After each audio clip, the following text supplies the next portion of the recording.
Next వచ్చేసి ఈ tea మరియు కెఫీన్‌లలో ఉండే ఆ స్టిమ్యులెంట్ ఏదైతే ఉంటుందో నిద్రను బాగా డిస్టర్బ్ చేస్తుంది. అంటే చాలామంది చూస్తుంటాం మనం. నైట్ షిఫ్ట్ చేసేవాళ్ళు టీ తాగి లేదంటే కాఫీ తాగితే అలర్ట్ అవుతుంటారు. అలా మామూలుగా పని కోసం కొంతమంది అలవాటు చేసుకోవడం వేరు. కొంతమంది రెగ్యులర్‌గా కూడా పడుకునే ముందు టీ, కాఫీలు తాగి పడుకోవడానికి ప్రయత్నిస్తుంటారు. వీళ్ళలో ఏంటంటే క్వాలిటీ ఆఫ్ స్లీప్ అన్నది బాగా తగ్గిపోతుంది.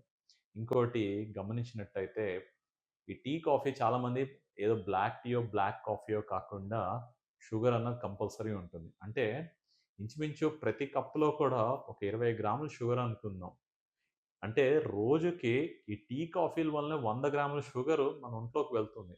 ఈ 100 గ్రామ్ షుగరు మనం నెలకేసుకున్నాం అనుకోండి 3 కిలోలు అవుతుంది. అలానే సంవత్సరంకి ఏసుకున్నాం అనుకోండి అత్యంత దారుణంగా ఉంటుంది. అలా ఈ టీ, కాఫీల్లో ఉండే షుగర్ వలన కూడా ఈ షుగర్ గానీ, బీపీ గానీ ఇవన్నీ కూడా వచ్చేదానికి అవకాశం ఉంది.